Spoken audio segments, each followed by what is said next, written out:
मेरे चैनल को सब्सक्राइब करें और बेल आइकॉन को दबाएं ताकि मेरे हर वीडियो की नोटिफिकेशन आप तक पहुंचे और लाइक शेयर करना ना भूलें। हेलो दोस्तों, मैं विपिन कुमार आप सभी का विपिन क्लासेस में स्वागत करता हूं। दोस्तों आज हम जानेंगे विसरण और परासरण के बारे में। विसरण को दोस्तों इंग्लिश में कहा जाता है डिफ्यूज़न और परासरण को इंग्लिश में कहा जाता है ऑस्मोसिस। तो आइए जानते हैं एक एक के बारे में, विसरण के बारे में, फिर इसके बाद जानेंगे परासरण के बारे में। तो विसरण किसे कहते हैं?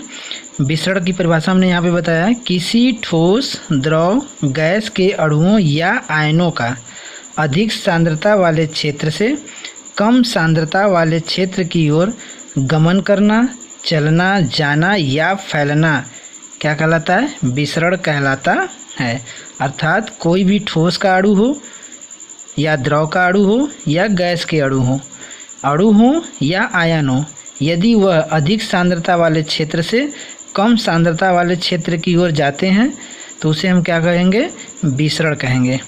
जैसे यहाँ पे हमने विसरण का एग्जाम्पल बताया है, जैसे अगरबत्ती की खुशबू का पूरे कमरे में फैलना, शक्कर का पानी में घुलना, लाल दवा KMnO4 को बोला जाता है पोटेशियम परमैंगनेट का जल में फैलना, प्रकाश संश्लेषण की क्रिया में CO2 को लेना एवं ऑक्सीजन को बाहर निकालना। ये 4 एग्जाम्पल हमने जो बताया है वह किसका है? विसरण का है। अब इसे हम कैसे समझेंगे? जैसे यदि हम किसी भी कमरे में, यहाँ हमने कमरा की बात किया है, यदि हम किसी भी कमरे में पहले अगरबत्ती को बिना जलाए देखें तो अगरबत्ती के मॉलिक्यूल उस कमरे में एकदम नहीं है। जैसे ही हम अगरबत्ती को जलाते हैं तो अगरबत्ती की खुशबू जो है पूरे कमरे में फैल जाती है। तो फैलने का मतलब क्या होता है? जहाँ पर हम अगरबत्ती को जलाते हैं वहाँ क्या हो जाता है? High concentration. अर्थात अगरबत्ती में क्या है? अगरबत्ती में जो अगरबत्ती के जो अणु हैं वह अगरबत्ती में ज़्यादा हैं और कमरे में क्या है? कम है। तो जैसे ही हम अगरबत्ती को जलाते हैं तो अगरबत्ती हाई कंसंट्रेशन से लो कंसंट्रेशन की ओर क्या होता है? फैलना शुरू कर देता है। इसलिए अगरबत्ती की खुशबू पूरे कमरे में फैल जाता है। तो दूसरा हमारा जो है शक्कर का पानी में घुलना। जैसे हम एक बर्तन में पानी ले लें तो पानी सादा लें तो उसमें चीनी की मात्रा है दोस्तों? नहीं है। लेकिन जैसे ही हम उसमें चीनी डालेंगे तो चीनी का कंसंट्रेशन पानी में कम था पहले। जैसे हम चीनी को पानी में डालेंगे पूरा चीनी जो होगा वो पानी में चारों तरफ क्या हो जाएगा? फैलना शुरू करेगा। क्यों? क्योंकि चीनी है वो पानी में पहले एकदम नहीं था। जैसे ही हम पानी में चीनी को डालेंगे, चीनी जो होगा हाई कंसंट्रेशन से अधिक सांद्रता वाले क्षेत्र से कम सांद्रता वाले क्षेत्र की ओर फैलना शुरू कर देगा। उसी तरह लाल दवा को भी जब हम जल में डालते हैं तो किसी भी जल में डालेंगे, ये लाल दवा आप पहले देखे होंगे, कुआं जो होता है, जिसको हम कुआं होता है गांव में, उसमें पहले लाल दवा छोड़ी जाती थी कीटाणुओं को मारने हेतु। तो ये लाल दवा जैसे ही जल में छोड़ा जाता है तो लाल दवा पूरे पानी में फैल जाता है। क्यों? क्योंकि पानी में पहले क्या था? लाल दवा एकदम नहीं था। जैसे हम लाल दवा छोड़ते हैं तो अधिक सांद्रता वाले क्षेत्र से कम सांद्रता की ओर फैलना शुरू कर देता है। उसी तरह प्रकाश संश्लेषण की क्रिया में जो CO2 है वो क्या है? वायुमंडल में ज़्यादा होता है पौधों की अपेक्षा। पौधों के अंदर कार्बन डाइऑक्साइड कम होता है और वायुमंडल में कार्बन डाइऑक्साइड की मात्रा ज़्यादा होता है। तो वायुमंडल से पौधे के अंदर कार्बन डाइऑक्साइड क्या करता है? प्रवेश करता है। क्यों करता है? क्योंकि वायुमंडल में कार्बन डाइऑक्साइड की सांद्रता ज़्यादा है, इसलिए ज़्यादा से कम की तरफ कार्बन डाइऑक्साइड मूव करता है, या आता है, या गमन करता है, या अंदर चला जाता है। उसी तरह ऑक्सीजन, जब प्रकाश संश्लेषण के दौरान पौधे फोटोसिंथेसिस की क्रिया करते हैं, अपना भोजन बनाते हैं, तो भोजन बनाने के दौरान वो ऑक्सीजन को बहुत ज़्यादा मात्रा में बनाते हैं। तो इसलिए ऑक्सीजन की मात्रा, जब प्रकाश संश्लेषण की क्रिया होती है उस समय ऑक्सीजन की मात्रा पौधे में अधिक होती है। किसकी अपेक्षा? वातावरण की अपेक्षा। तो इसलिए जो ऑक्सीजन की सांद्रता हुई अब पौधों में ज़्यादा होगा वायुमंडल की अपेक्षा। इसलिए ऑक्सीजन पौधे के अंदर से अधिक सांद्रता वाले क्षेत्र से वायुमंडल में कम सांद्रता की ओर निकलता है। तो जैसे हम यहाँ पे देखें, जैसे ये पत्ती है, ये हमने एक पत्ती बनाया, तो पत्ती में क्या है? जैसे पत्ती में ही क्या होता है? क्लोरोफिल होता है। तो क्लोरोफिल होता है तो क्लोरोफिल होने की वजह से इसमें क्या होगा? प्रकाश संश्लेषण की क्रिया होगा। तो हम क्या करेंगे? इसमें बाहर से कार्बन डाइऑक्साइड पौधे इसे ग्रहण करते हैं। क्यों? क्योंकि वायुमंडल में कार्बन डाइऑक्साइड की मात्रा ज़्यादा होती है और पौधों में कम होता है। और जब पौधे प्रकाश संश्लेषण की क्रिया के द्वारा अपना भोजन बनाते हैं तो इसमें ऑक्सीजन की मात्रा ज़्यादा होती है, तो यहाँ से ऑक्सीजन क्या करेंगे, पौधे वायुमंडल में छोड़ देते हैं। यही क्रिया है। तो जहाँ पे जिसकी अधिकता होगी वो अधिक सांद्रता वाले क्षेत्र से कम सांद्रता वाले क्षेत्र की ओर गमन करेगा, फैलेगा, तो उसे हम क्या बोलेंगे, विसरण। तो विसरण की परिभाषा भी है, अधिक सांद्रता वाले क्षेत्र से कम सांद्रता वाले क्षेत्र की ओर गमन करना ही विसरण कहलाता है। इसी विसरण में एक अगला पॉइंट है, जो विसरण की क्रिया होती है वो ठोस, द्रव, गैस के कण तीनों में होती है। ये तीनों एक दूसरे में विसरित हो सकते हैं। ठोस, द्रव, गैस के कण एक दूसरे में विसरित होते रहते हैं, फैलते रहते हैं। अर्थात ठोस द्रव में, द्रव ठोस में, गैस द्रव में, इस तरह से आपस में ये एक दूसरे आपस में विसरित होते रहते हैं। जो विसरण की दर होती है, विसरण की दर क्या होती है, विसरण क्या होता है हमने बताया, अधिक सांद्रता वाले क्षेत्र से कम सांद्रता वाले क्षेत्र की ओर जाना ही क्या कहलाता है, विसरण कहलाता है। तो जो विसरण की दर होती है वो सबसे ज़्यादा किस में होती है, गैस में होती है, फिर उसके बाद द्रव में, और सबसे कम किस में होती है, ठोस में होती है। तो दोस्तों ये ज़रूर याद रखिएगा कि विसरण की दर सबसे अधिक किस में पाई जाती है, गैस में। दूसरे नंबर में उस गैस से कम किस में पाया जाता है, द्रव में, और द्रव से भी कम किस में पाया जाता है, ठोस में। तो ये विसरण की दर अधिक से कम की ओर, सबसे अधिक गैस में, फिर द्रव में, फिर ठोस में। यदि आपसे पूछा जाए प्रश्न कि विसरण की दर सबसे अधिक पाई जाती है तो ऑप्शन में आप गैस मारेंगे। क्यों? क्योंकि गैस में ही सबसे ज़्यादा विसरण की दर पाई जाती है। और ये एग्जाम्पल भी आप याद रखिएगा, एग्जाम्पल पर भी प्रश्न बनता है। पूछ देगा कि अगरबत्ती की खुशबू का पूरे कमरे में फैलना कौन सी क्रिया है, विसरण की परासरण? तो आप उत्तर क्या देंगे दोस्तों, विसरण। तो ये आई होप ये विसरण प्रोसेस आपको अच्छे से समझ में आया होगा। आगे हम जानेंगे परासरण। परासरण को इंग्लिश में क्या कहते हैं, ऑस्मोसिस।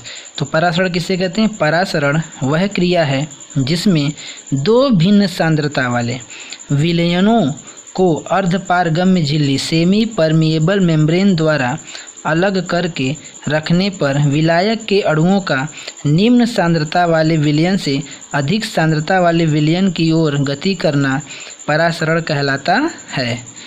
परासरण कहलाता है। तो परासरण का हमने परिभाषा जाना।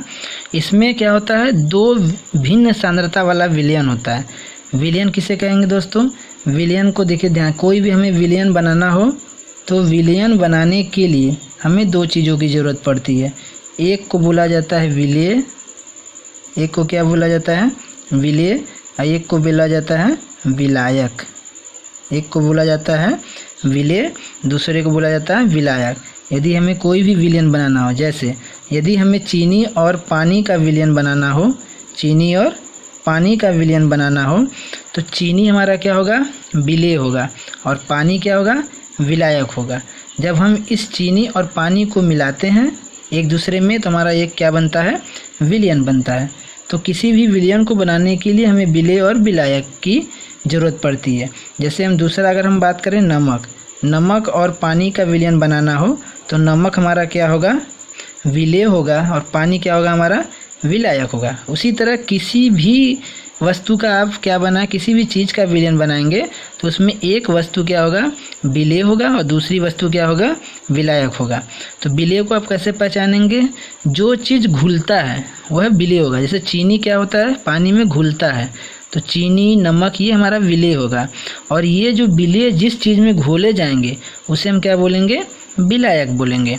तो विसरण में यही बात किया जा रहा है कि दो भिन्न सांद्रता वाले विलयनों को अर्धपारगम्य झिल्ली द्वारा अलग करके रखने पर विलायक के अणु, ध्यान दीजिएगा, विलायक मतलब पानी, तो विलायक के अणुओं का निम्न सांद्रता वाले विलयन से अधिक सांद्रता वाले विलयन की ओर गति करना ही क्या कहलाता है, परासरण कहलाता है।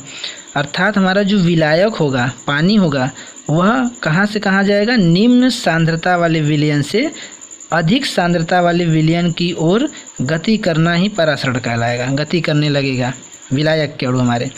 तो विलायक हमारा पानी होगा। जैसे हम दो विलयन वाला सॉल्यूशन ले लें, एक क्या लें, एक चीनी पानी का घोल बना के जिसमें हम क्या करें, चीनी की मात्रा, देखिए सांद्रता का मतलब आप समझिएगा, सांद्रता का मतलब होता है जिसमें विलेय की मात्रा अधिक रहेगा तो उसे हम बोलेंगे अधिक सांद्रता वाला विलयन, और जिसमें चीनी की मात्रा कम होगी उसे हम बोलेंगे निम्न सांद्रता वाला विलयन। तो हम 2 विलयन इसमें लेंगे, यहाँ पे 2 भिन्न सांद्रता वाले विलयन, 2 विलयन लेंगे। एक विलयन में चीनी की मात्रा कम होगी और एक विलयन में चीनी की मात्रा अधिक होगी। तो जिस विलयन में चीनी की मात्रा कम होगी उसे हम बोलेंगे निम्न सांद्रता वाला विलयन, और जिस विलयन में चीनी की मात्रा अधिक होगी उसे हम बोलेंगे अधिक सांद्रता वाला विलयन। तो हमारा जो इन दोनों विलयनों को क्या करेंगे, एक अर्धपारगम्य झिल्ली से जोड़ देंगे। कैसे जोड़ेंगे, देखिए ध्यान दीजिए। मान लीजिए ये एक हमारा ये विलयन हो गया, ये हमारा अर्धपारगम्य झिल्ली हो गई, और ये हमारा अर्धपारगम्य झिल्ली होगी, ये हमारा दूसरा विलयन हो गया। ठीक है, ये हमारा एक विलयन, ये हमारा दूसरा विलयन। तो इस विलयन में क्या है, ये अधिक सांद्रता वाला विलयन है। ये हमारा क्या है, अधिक सांद्रता वाला विलयन है, और ये हमारा क्या हो जाएगा, कम सांद्रता वाला विलयन हो जाएगा। तो हमारा जो कम सांद्रता इसमें, अर्थात चीनी की मात्रा इस विलयन में कम है और इस विलयन में चीनी की मात्रा अधिक है, इसलिए इसे अधिक सांद्रता वाला विलयन बोलेंगे, इसे कम सांद्रता वाला विलयन बोलेंगे। ये हमारा बीच में क्या लगा हुआ है, अर्धपारगम्य झिल्ली, सेमी परमिएबल मेम्ब्रेन। तो बताइए यहाँ से हमारे जो विलायक के अणु, पानी की मात्रा इसमें भी है इसमें भी है, तो किस पानी वाला जो पानी होगा किस विलयन का किधर जाएगा, तो कम वाला किधर जाएगा, इधर की तरफ। इसमें से कम वाला क्या होगा, इधर गमन करने लगेगा, इसी को बोलते हैं परासरण।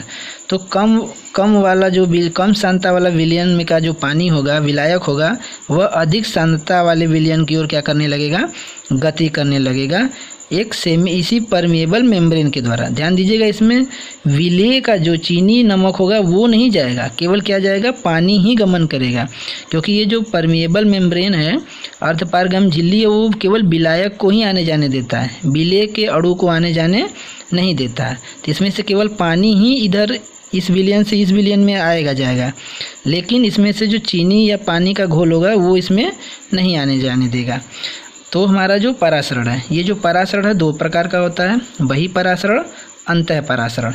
बही परासरण को इंग्लिश में बोला जाता है एक्सोऑस्मोसिस, और अंतः परासरण को इंग्लिश बोलते हैं इंडोऑस्मोसिस। तो पहले हम जानते हैं बही परासरण के बारे में। तो बही परासरण किसे कहते हैं, जब किसी कोशिका को उच्च सांद्रता वाले विलयन में रखा जाता है तो विलायक के अणु कोशिका से बाहर विलयन में गमन करने लगते हैं, तो इसे बही परासरण कहते हैं। बही परासरण की क्रिया में कोशिका का जो जीव द्रव्य होता है वो संकुचित हो जाता है, उस संकुचन की क्रिया को प्लाज्मोलाइसिस कहते हैं। तो इसमें क्या होता है, देखिए बही परासरण में हम क्या करते हैं, उच्च सांद्रता वाला। उच्च सांद्रता हमने बताया जिसमें विलेय की मात्रा क्या हो, ज़्यादा हो। जिस भी चीज़ को पानी में घोला जाए उसकी मात्रा क्या हो, उच्च हो, ज़्यादा हो, अधिक हो, उसी को हम बोलेंगे उच्च सांद्रता का विलयन। तो हम वही परासरण तभी करेंगे जब हम किसी भी कोशिका को किस में रखें, हाई कंसंट्रेशन सॉल्यूशन में रखें, उच्च सांद्रता वाले विलयन में रखें। तो क्या होगा, तो विलायक के अणु कोशिका से बाहर निकलने लगेंगे, बाहर निकल के विलयन में जाने लगेंगे। जैसे अंगूर का सिकुड़ना, जब हम नमक के घोल में, और नमक का घोल कैसा होना चाहिए, उस सांद्रता वाला, अर्थात हम नमक का जब घोल बनाएंगे तो उस घोल में नमक की मात्रा क्या होगी, ज़्यादा होगी। तो अगर नमक की मात्रा जिस विलयन में ज़्यादा होगी उसमें हम अंगूर को रख देंगे तो अंगूर क्या हो गया, सिकुड़ जाएगा, कुछ समय बाद सिकुड़ जाएगा।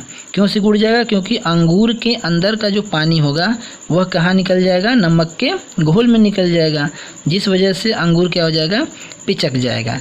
तो हमेशा भी ध्यान दीजिएगा कि बही परासरण की क्रिया में जो सेल होगा वो श्रिंक कर जाता है, मतलब सिकुड़ जाता है, पिचक जाता है। तो यही होता है हमारा बही परासरण।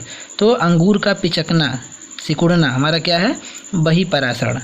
उसी तरह अंतः परासरण जो होता है, अंतः परासरण की क्रिया में क्या होता है, किसी भी कोशिका को निम्न सांद्रता वाले विलयन में रखा जाता है।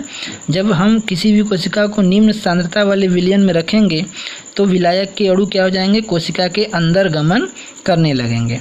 तो हम इसमें क्या करेंगे, जैसे किशमिश का फूलना, हम किसी भी किशमिश को क्या करें, पानी में रखने पर तो किसी भी बर्तन में आप पानी ले लीजिए और पानी में हम क्या करते हैं, किशमिश को भिगोते हैं। तो देखते हैं कि कुछ समय बाद हमारा किशमिश क्या हो जाता है, फूल जाता है। क्यों?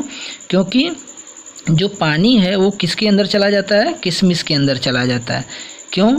क्योंकि हमारा यह अंतः परासरण का एग्जाम्पल है।